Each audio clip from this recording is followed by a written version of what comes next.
What's up? This is your girl T. As a black woman in her 30s, I'm constantly trying to figure out life. But the one time of the week where it all seems to come together is on Sundays. Yeah, that's right. When I talk with my girls at brunch over a glass of champagne. I created this podcast to bring good vibes and open dialogue about various topics from mental health, relationships, personal development, the workspace, to the bubbly that happened over the weekend. Sundays are a time for celebration, rest, and reflection. So, welcome to Champagne Sunday. Grab a glass, pop a bottle, and get ready to pour it up.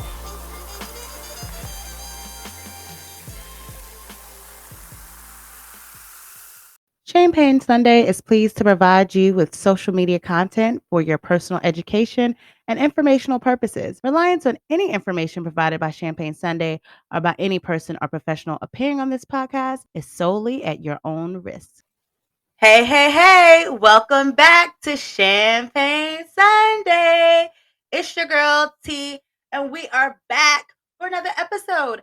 Did you miss me? Because I really missed you. Oh, heart love. I really did. Like, it's been a while. I think my last episode was like April 10th. Around that time, we have 8 full episodes. Can we get a yes? We have 8 full episodes of Champagne Sunday, and I need you to go back if you have not listened to all 8. Go back now and catch up and then come back here. All right, I'm gonna give you some time. Go ahead, log off, and then come back because you need to go listen to the rest of them. Catch up. You know what I'm saying? I have definitely been on a hiatus a little bit because I was putting them in. I was like reeling them in, but some things happen. So I'm gonna be real with you. One thing that happened is that sometimes you just get caught up in life in the day to day of everything. And even though you're still passionate about those projects that you started or whatever you're doing, you just realize, oh, I'm neglecting that. And I realized about life, the things that you're supposed to do easy, right? Like if and easy as if say you put your to-do list in a calendar or a planner. And you're like, "Okay, I'm going to work out for 30 minutes, I'm going to I go to work, whatever. I'm a meal prep and cook, I'm going to spend XYZ time on this hobby that I have. I'm going to spend time with XYZ person, on the weekend I'm going to do this. I go to church. I'm going to make sure I go to church on Sunday and I'm going to read my scriptures or Bibles, when I wake up. And so you can have like this dope plan, right? And it could be so simple. Life just happens. This is like, and not even like life happens, like things happen, but something monumental happens. No, it's just life just really happens. The second thing is the weather has gotten better. It's springtime. And so on the weekends, there are functions happening. So I remember earlier and when I started this, I was like, I'm staying at home more, but also the weather has not been that great. And now the weather is getting better, even though it's been raining a bit, but people are going outside. There was Cinco de Mayo. I had a friend's birthday. There was like graduation season. It was Mother's Day, and all that was just like pretty much in this short span of week. And then there's just been other different little functionings happening. And so it's like, I can't sit still. I can't sit still to do this podcast. So that is the second thing. The weather has gotten better and the people, we outside type of vibe for sure. And so doing this podcast is a part of slowing down. Now, granted, I may not always fit it in at the best time, but I think another thing about podcasting, posting on Instagram, like for Champagne Sunday podcast, is that I have to be consistent. And sometimes I'll be like, I don't feel like doing this. Like social media and content creators, I tell you no lie. I have a new found appreciation for content creators and people who post every day, post reels, and their music be going along with the reels and it be in sync, and then they have a whole aesthetic on their page and the colors and the templates and in their stories. I have a newfound passion for people who do that every day because it's not easy. And I remember hearing people say like, "Oh, I do this for a job. I do this. This is my job. I don't do anything else." And I'm like, "Oh my God, your life is so easy. This is all you do." But it really is a job. I could see, like, if I had money that I would hire someone, and I'm pretty, and and it's not like I'm making this up because I'm, now that I'm saying out loud, like, duh, there are people out here who are marketing, Instagram marketers, and people who you hire to control your Instagram accounts. Like celebrities do it all the time. But it's really a career. Like, you actually can have someone running or controlling your Instagram page or your marketing or your media or your websites. And it is a lot of work, especially like nowadays. Maybe let's say like when internet was out, like all we had was like MySpace, Facebook. Back then, it probably was a little bit easier, but now it's a lot to catch up with. It's a lot. Whew. So I hope that all of you have a libation in your hand, that you are sipping on something that is real nice and smooth, because we are here for rest, reflection, and relaxation. And what better way to relax and unwind than with a glass of champagne, a glass of bubbly? And so I am drinking champagne, but I added a twist to it, guys. This is a new twist. This this is a new twist that I added: champagne and Saint Germain's, which there's a name for it. It's not a, I think it's called something. I don't know what it's called. There's a name for it. And Saint Germain's, if you never heard of it, it's like an elderflower liqueur. And it actually tastes pretty a French 77. That's what it is. A French 77. So it's a French 77 is with Saint Germain's, and a French 75 is with gin. So I'm drinking a French 77, and I got the idea because I was watching Real Housewives of Atlanta, some old episodes, and Nene kept saying, like, every time in random episodes, every time she would ask for champagne, she was like, "Can you put a little St. Germain's in there? Can you put a?" And I was, "What is St. Germain?" Like, I've seen it before, but I'm like, "What does it taste like?" And it basically is, like I said, an elderflower liqueur. And if you ever had elderflower like tonic water, which I've only had because a friend put me on, it tastes kind of just like the tonic water, but it's a liqueur. It kind of boosts your champagne. It's okay. I don't know if I would drink it like all the time. It's different. It's better than, I like to switch it up, not always having a mimosa. And I don't like gin. I cannot do gin. It's good. Now I want to know what they would call champagne and tequila. Because champagne and tequila actually is real good. Like a champagne margarita. Two thumbs. So that's what I'm drinking, guys. So again, hope that you are settling in and that you are drinking that is smooth and relaxing and it's helping you unwind on this beautiful Sunday. I don't care if the weather is, it's snowing, it's rainy, it's cloudy, it's a sunny day, doesn't matter. But on Sundays, we know that we have to rest, relax, and reflect. And so that's why I always say it's a beautiful Sunday. It's a time for us to close the end of the week and start anew. And that is always a beautiful thing. So, going in, because since we just cheers, we talked about our libations, we're going to go ahead and go into a bubbly. Our bubbly today, I like it because I've really been seeing this a lot with my clients, my adolescents, female adolescent clients. The one that I really like that I'm going to share with you all today. Okay, so the affirmation that I am going to share today, I had a little hard time finding it again because I read it wrong the first time.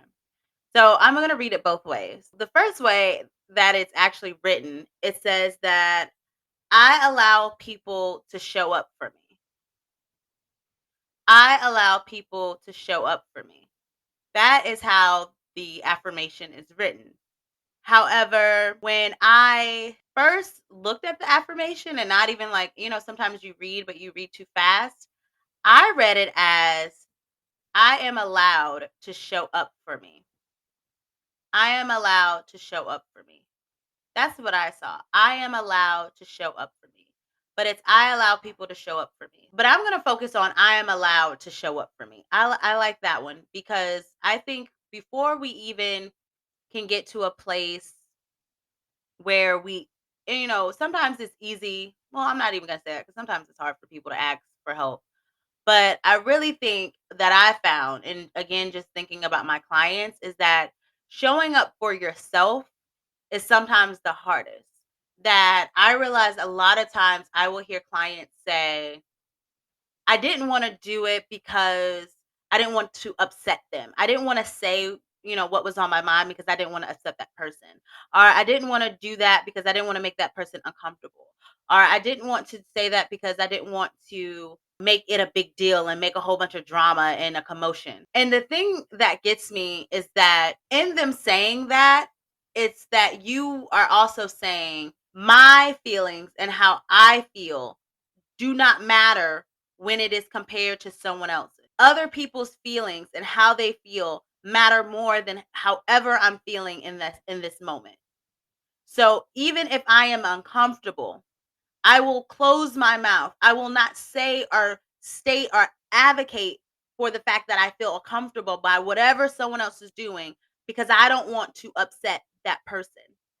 And I think that is a dangerous space for young girls to be in because I feel like it's a space where anything can go. And both of the situations that I've talked to my clients about this have been situations that involved the opposite sex of whom they're attracted to, and that the opposite sex doing things that makes them feel uncomfortable, yet them not feeling confident enough to speak on whatever is making them uncomfortable because the fear of looking crazy or the fear of being rejected, the fear of saying or talking negatively about them, the fear of someone else being upset. It's just all of these things. And I'm like, wow. So that really means how you being uncomfortable is okay. Like, but even though it's not, you're telling yourself that me being uncomfortable in this moment, that I can get through being uncomfortable in this moment as long as this other person isn't upset, or as long as I don't ruffle or make this person feel upset. It's like you are taking all of the attention that you're supposed to be giving to yourself and your feelings and projecting it and giving it to someone else who honestly don't deserve it. Because if someone is making you feel uncomfortable, if someone is being rude, if someone is being disrespectful, then they don't deserve for you to protect their feelings. They don't deserve that protection. They haven't done anything to earn it. So, and it's honestly, and it's not people who they consider to be like friends or like, oh, I didn't want to hurt my friend's feelings. Like that to me may be more understandable, but no, you don't do that. And it's been an exploration of like self advocacy and setting boundaries and being okay with saying no, regardless of what the reaction or may be. And I think it's so important just as women, whether you're a woman of color or you're not, that women are able to set boundaries with men. Particularly, I'm speaking about this with men, um, with all people for sure, but with men, especially at this age, I think that you're able to. I think that's a tool that you learn, that you learn that it's okay to set boundaries, like because if you feel uncomfortable, you know, there's no telling where someone may go with you because you're a and again, I find myself sometimes conflicted with teaching this or trying not to teach it because then as a psychologist, I'm not supposed to like teach. I'm not really teach in the fact of like preach, like lecture. My therapeutic approach is where I ask a lot of Socratic questioning or open-ended questions to get people to open up their mindset and think about things differently. And so they can piece things together and come up with these things on their own, even though technically I know what I want them to be thinking and I could just tell it to them. But everything is so much more profound when you discover those things for yourself or you're able to connect the pieces. It's different than if someone was just preaching at you and telling you this is what you should do versus when you engaging in self-discovery and like, oh wow, this is what I should do. And so I find myself conflicted because I want to be like mentorish. And so I kind of balance the line. Sometimes I do. Although, again, like I was saying, like in today's time, there is a lot of victim shaming when it comes to women. And so even like thinking, and I didn't even mean for this to go into it this deep, but we're here. Thinking about Meg the Stallion, right? And this whole Tory Lanez thing. And so now there's like all this new evidence that is coming about. And it's new evidence now that maybe the scar or the mark, and it's probably changed by the time this comes out, on her foot was now done by broken glass and not, it wasn't a bullet wound. And now people are like, see, I told you, Meg was lying. And then the interview that she did, it also brought about a lot of questioning. And people are like, see, I don't think she's telling the truth.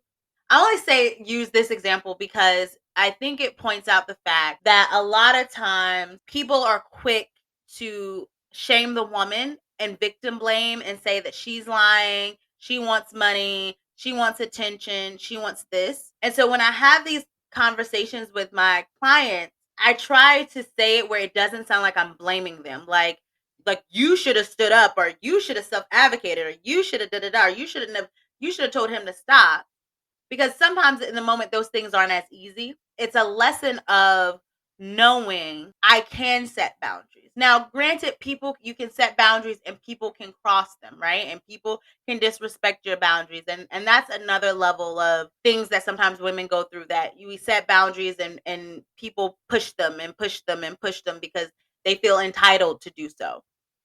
But I think it's entry level when you have young women who are just afraid to even set the boundary to begin with, right?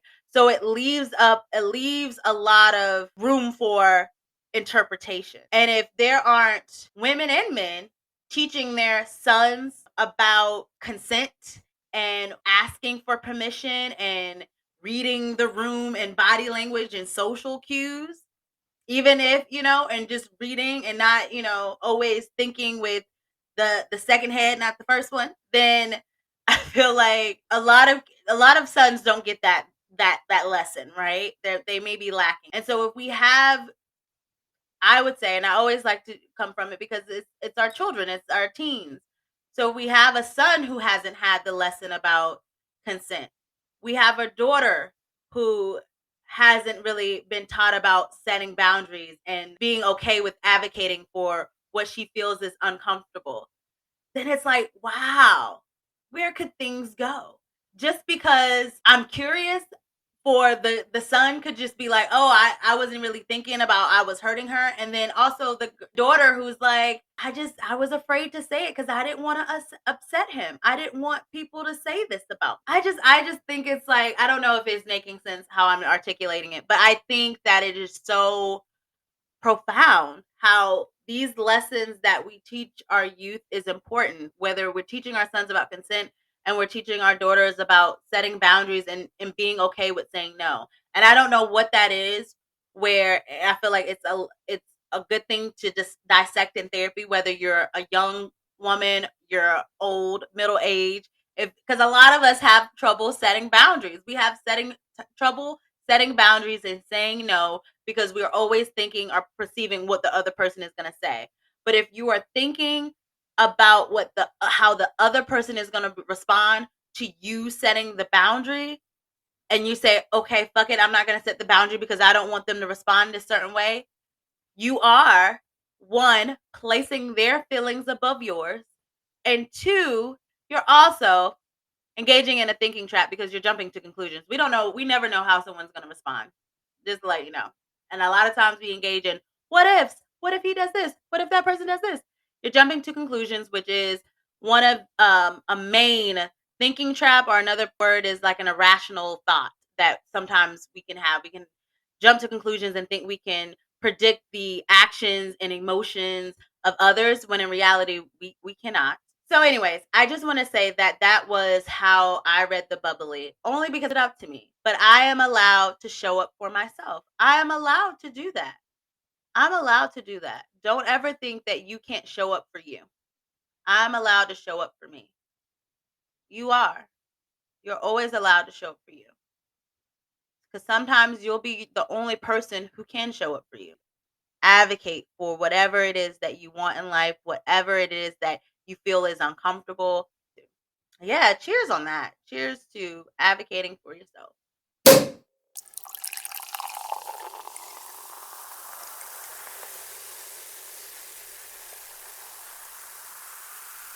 All right, so the second part of the show, I'm expecting that you all have caught up on the episodes, right? You went back, like I said in the beginning, you went back and you caught them up, caught up. Yeah. And we had, I think on the seventh episode, we talked a lot about let's not, like, let's not use those words. Let's not use like gaslighting. Let's not use narcissistic. Let's not use bipolar. Let's not use all of these words because they mean things, right? And sometimes using mental health terms and properly can increase the stigma of those words. And it's funny because lately, I don't know what it is, I've been seeing gaslight everywhere. Like, I seen it everywhere. It was a recent episode of Real Housewives of Atlanta. It was very prominent in the episode. And I still was kind of shaky on if her husband was gaslighting her or not.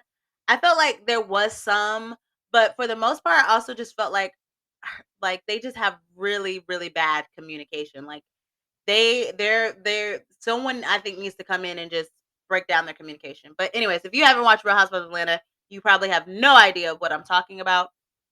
But if you have, then hit me up in my DMs. Let's talk about it because I been wanting to talk about this because I think it's a really interesting conversation. But anyways, aside from that, the whole reason why I bring up gaslighting and those things, because again, focusing on mental health language or terms that increases stigma and is used improperly. And so one of the things that came up recently with me, and I don't know what I was doing. I think I was on Instagram and I saw a red table. I saw Red Table Talk, and there was a video of Red Table Talk. And so, as you may know, because this was a big thing, um, Miss USA 2019, Chesley, she committed suicide on January 30th of this year, and it was in the news outlets and everywhere because she was such a prominent voice and I think person in the media, and she was a standout, very beautiful, very outgoing. It was shocking, I think, to a lot of people that she would commit suicide because of those things, because she did not, and we're going to get into this, but I'm going to go ahead and say it, that she didn't appear to be outwardly mentally ill. To the outside observer, she looked like she had it all together, like everything was great, like her life was perfect. So a lot of people were shocked by the news of her suicide. And so because of that, a dominant phrase came about called high functioning depression that dominated the conversation on social media and the news. Everyone was saying that she suffered from high functioning depression. And I saw the clip with her mother talking on Red Table Talk, and her mom used the term, and everyone in the comments were also saying that, yes, it's just you have to really be careful. People can appear that they're okay and that they're doing well, and they're not. People, like, I go about my day all the time and people don't really realize that I'm sad or I have, depression, and just because, you can go about your day and people don't know. And so a lot of people, they were like, high function depression is real. And I just had to pause and I had to think about it for a minute. We, again, that seventh episode, we pulled out the DSM, right? Which is a diagnostic statistic manual for psychologists. And whenever we are diagnosing, we use this manual as kind of a guide, and it gives you like the criteria for depression or whatever it is, and it kind of breaks it down, right? And high functioning depression is not in the DSM-5. It is a colloquial term that has grown in popularity in recent years. Although some people have mixed feelings about it, I really was like, guys, this is not the judge. Like, we really shouldn't be saying that it's high functioning depression, because the phrase really, I think, ignores the fact that depression can look like different things, right? I feel like sometimes it could also exasperate sometimes maybe the shame and misunderstanding about mental health and depression, because depression can definitely look like, someone is sad, they don't want to go out, they're in the bed, they're tired. It doesn't always look like that. Depressive episodes come sometimes in phases. Major depressive disorder, usually a depressive episode lasts about 2 weeks, and then the person may, return to their normal day to day, or they may not seem as depressed. And then there's others who may have more persistent form of depression where they have longer spans of depressive episodes over time that don't really like wade or fade, don't really wane like in major depression. It's maybe more persistent or longer periods of time. Then there are also people who have bipolar disorder, which is also a form of depression where they are having manic episodes along with depressive episodes. And so the manic episodes, if anyone has ever watched Euphoria and looked at Ro, it may be in that first season where she was acting as if she was a detective, where you have like this grandiose self esteem. It could also be associated, I think, before, like I said, with Kanye West, where a person, they may have fleeting ideas, they may not get much sleep, they may have very high energy. Sometimes people are such in a manic state that they may have to be hospitalized. Then from the manic state they may come down, right? And so again, a lot of times people think of bipolar like, oh, she's one way this day and another way this day. But that's not really bipolar. That's again another way that we are misusing mental health terms, because bipolar doesn't necessarily mean that you're having mood swings. That's not what bipolar means. And so when we think about high functioning depression, definitely is, again, it's a non-medical term. And because of, if we think about it, that I believe, even though some people can say that they think that it is helpful, I'll talk about that side. I believe that it is not as helpful because it reinforced kind of this shame about depression. So I think when we're saying like, oh, she had high functioning depression, she didn't just have depression, she had high functioning depression, as if it gives like this glorious like cloak over the hard truth that she had depression. She was depressed, right? And so I think people are so shocked to believe like, oh my god, she had depression, but it should just be a thing. Like, you can have a medical illness. Like, you can be sick, and you can be glamorous and you can be sick. And so I think people put this, oh, high functioning over as like a glamour, like it's something that looks different than regular depression. And it doesn't. Depression is depression, even though there are, like I just named, there's different types. But at the end of the day, that person does still have those symptoms of maybe being stuck in bed, of being fatigued, of the loss of interest in things. They may not show it consistently for the whole world to see, because maybe when she was doing certain things or had interviews or was talking to the press, that she wasn't in that state. We also don't know what it took for her to even get to the red carpet or to get to the events that she had. We didn't see the before. We only just saw what it looked like when we saw it in pictures and magazines. And so I think high functioning just makes it seem as if that person, it just seems a little misleading. Like it doesn't take that into account sometimes the low side of depression. It just makes it seem like you can just be riding on a high. And I think I read this in the Washington Post about a great way that they described why high functioning depression, why it can be misleading and is not helpful and can increase stigma. Before I get to that, I do want to say that there are some people, and this was in the Washington Post. If you want to check this out, this article was called "What Does High Functioning Depression Mean?" We asked experts. It was published February 17, 2022. Some of the experts did say that they believe that saying high functioning depression highlights the importance of people talking about mental illness, that it gets the name out there, even if it is not a actual diagnosis. It also helps people to just be aware, that it gives awareness. That was the other side of it, that it can just help someone know that they're not alone, that other people can do this, that. And it also, I think they said, gave some idea that you can be active in some states and be depressed. Depression looks different, that it's on a spectrum, and that even if you are productive, you make six figures, you have a big house, a nice car, you can still be depressed, right? And so I think it just said that it normalized, I think that's the good word, it normalized the fact that a lot of times people aren't feeling like themselves, and they suffer in silence. But now, I guess when people say, "Oh, it's high functioning," that they can say, "Okay, this is why I can still get up and work because have high functioning depression." Which I get that. I get that it can normalize it. But I'm still on the side of I really think that we have to be careful with these things because it really can be misleading. And in a way that it can be misleading, and I think this is like maybe one of the best examples that the article highlights. This person, I think his name is Matthew Rudolfer, program chief at the National Institute of Mental Health. Hey, shout out. I used to work at NIMH. Great experience, great time after my bachelor degree, undergrad. But anyways, off topic. But he said this is what happens.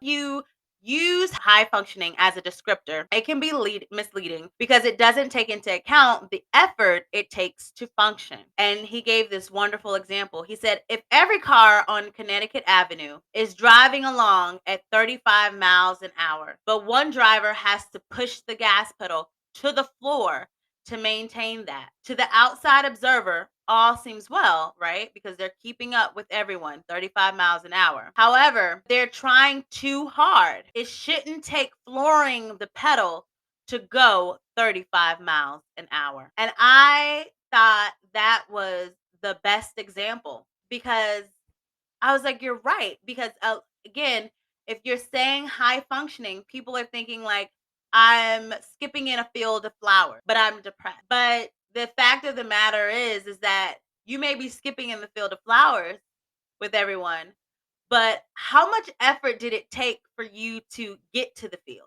How much effort did it take for you to get out of bed that morning? How much effort did it take for you to practice hygiene, to take a shower, to wash your face, to brush your teeth?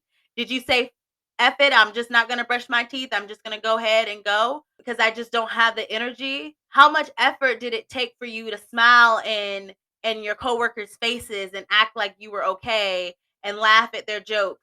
How much effort did it take to over the weekend to go to your friend's birthday party when you really didn't want to go? How much effort is it taking for you to maintain this facade? And a lot of times I show my clients this video of a for depression, and it's a video of a man, and he talks about having this black dog, and the black dog is depression. And he's like, the black dog follows me everywhere. Everywhere I go, the black dog goes. Even when I try to hide the black dog is still there. Even when I try to ignore the black dog is still there. He said it was only till I confronted the black dog that I was able to control that the black dog decreased in size and it wasn't as big as it was. And that even though the black dog is still there today, it's not as big and it's not as noticeable. And I always think that that is important to know because sometimes depression doesn't go away completely. I had a conversation again with another client about realizing that you do have depression. It doesn't define who you are. You are not your depression, but it is something that you have, that it's there. And then when you accept that you are depressed, when you accept what that means and that you'll have ups and downs, it'll be easier to go through them. It'll be easier. My client was thinking that if I just didn't succumb to my depression, I would be fine. I just got to stay strong and not succumb. But that is actually the opposite. It is the opposite. You have to actually face it, confront it, talk about it, go to therapy for it, treat it with medication, use your support system, use self care routine. Like I said, acknowledge it in talking about it, saying you have depression, realizing your triggers, your warning signs. When is depression worse for you? Noticing the patterns of your depressive episodes. When do they usually come? Knowing that they will come and it is okay if they come. These are all tools and tips that can be learned when receiving therapy, as it is a part of your therapeutic treatment, as well as just your journey and your progress when you are consistently working in therapy and going to therapy and trying to overcome your depression and learn more about it, then you can see progress over time, or at least become better understanding of what depression is and how it's personally impacting you. Because again, it impacts everyone differently, and depression can be on a spectrum. So now I'm going to play a clip of me and three of my friends as we are waiting in the car in a McDonald's drive-through. And again, we have some of the best conversations after our nights out, and very engaging. So the conversation picks up in the middle of a discussion that we were already having, but we are still talking about high functioning depression, celebrities with depression, and we also mention Chesley and her suicide. And so it jumps right in. It's kind of rough, but it is definitely on the same topic. So here we go. Take a listen.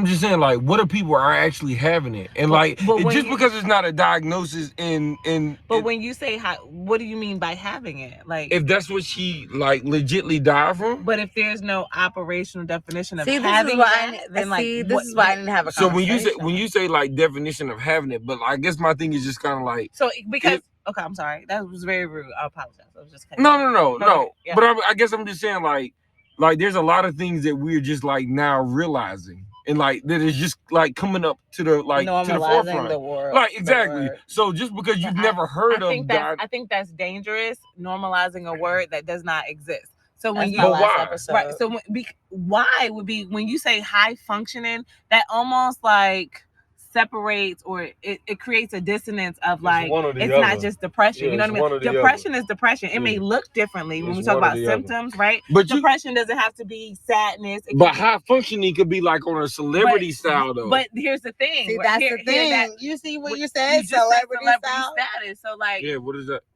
Did I say something wrong? But listen.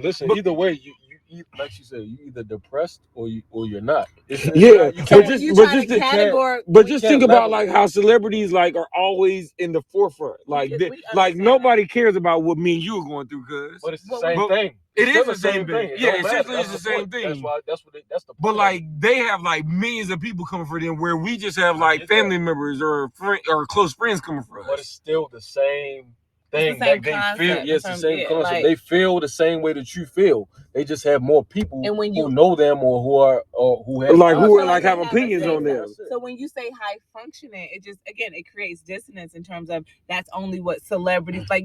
Right. To be able to function and have depression on a day to day, that's actually like not a great thing. Like no, it's nothing. I don't think anybody wants it though. No, I'm hearing your point, but when you slate that as like it's a separate term like that, then again it creates dissonance in terms of that's not you and Drake could be going through the same shit. That doesn't mean that Drake. I don't think we could though. Yeah, maybe depression. And that's the point. That's the point. Yes, that you and Drake could also be having depression. But you think he cannot because he's earning millions. I guess what I'm saying. I guess what I'm saying, like, don't let the high functioning fool you. I guess what I'm saying is like pretty much Drake. Okay, so that was the clip again from my friends, and we were like in the McDonald's drive-through. But the thing that really stood out for me was like, don't let the high functioning fool you. And so again, don't let the idea of someone saying that I have high functioning depression or or a celebrity being depressed fool you to thinking that it's different from what maybe anyone else would be experiencing. If you are depressed, you are more than likely experiencing symptoms that relate to having a depressed mood, that relates to having a diminished interest or pleasure in all or almost all activities. You may see a difference in your weight, or you may have weight gain or weight loss. You may have difficulty sleeping, or you may not sleep at all. You might have feelings of worthlessness. You may have lost energy or fatigue. You may have the diminished ability to think or concentrate. You might have recurrent thoughts of death or even plan or attempt suicide. You may even have clinically significant distress or impairment in social, occupational, or other areas of functioning. And what that looks like may not always be visible to all your millions of viewers, or your family members, or anyone. Depression is really can be, it's easy for a lot of people to mask depression.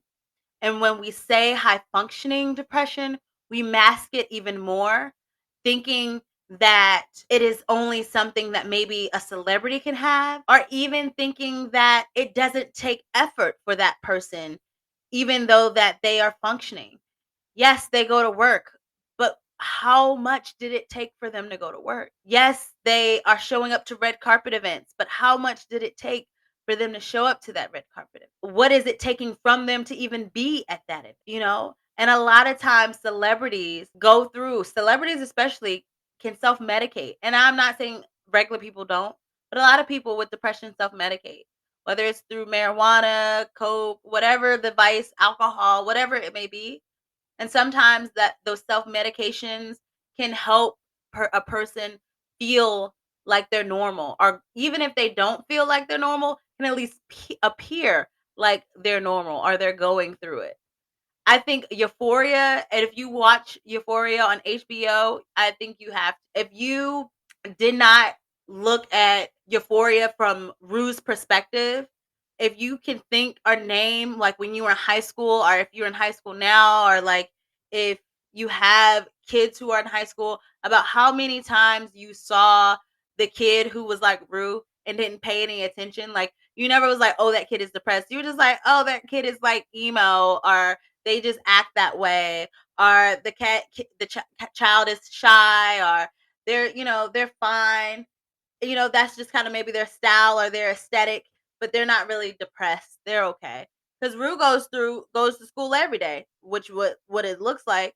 But most people would say, oh, someone who's depressed don't go to school. They miss school. They stay in bed. And so I think it's important to, again, highlight the importance of what that actually looks like when we're thinking and discussing depression, and that it can look different for everybody. It is definitely a spectrum, but just because someone is high functioning on that spectrum does not mean that they're not also experiencing those lows, that we can't cover that up. We can't cover that up. So that is my little soapbox for today.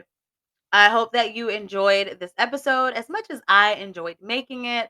I really miss being on this mic and talking to you all about mental health, talking to you all about the day to day, and enjoying Sunday by drinking champagne and reflecting, relaxing, and resting. Of course, resting is important. And I just pray that you have a really great week going forward, that you pour into yourself. I feel like this week for me, I am hoping to pour into myself by listening, not just to others, because I think I listen to others quite well. I think I do that well.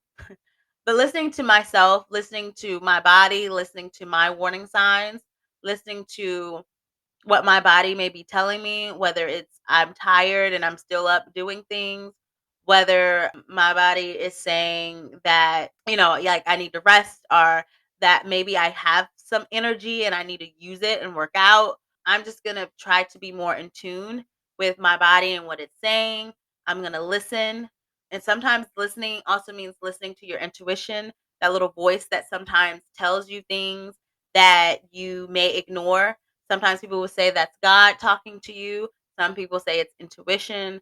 But I think that I know when I listen to that voice, good things do come about. And so listening to my body, listening to my voice, my intuition, my mind, listening to God, all of those things. And so that is how I will be pouring into myself this week coming forward.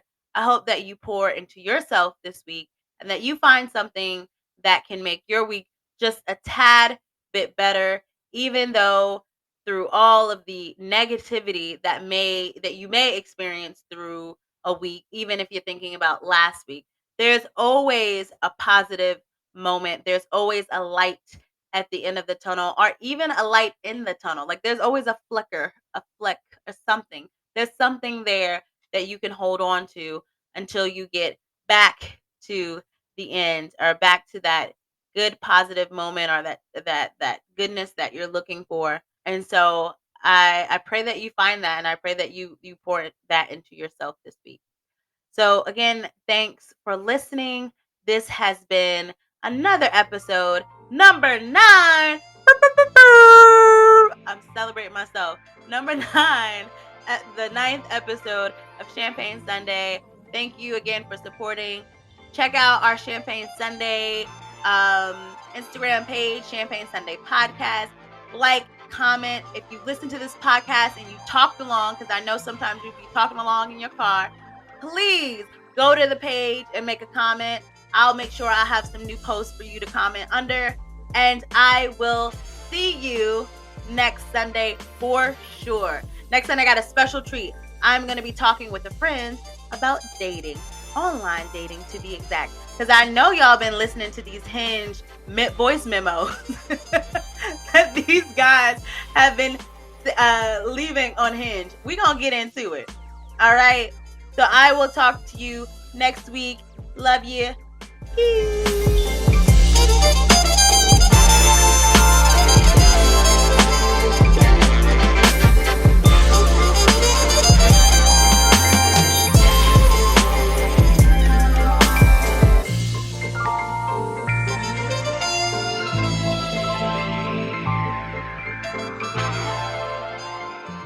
If you or someone you know is experiencing suicidal thoughts or a crisis, please reach out immediately to the National Suicide Prevention Lifeline at 800-273-8255 or text HOME, HOME, to the crisis text line at 741-741.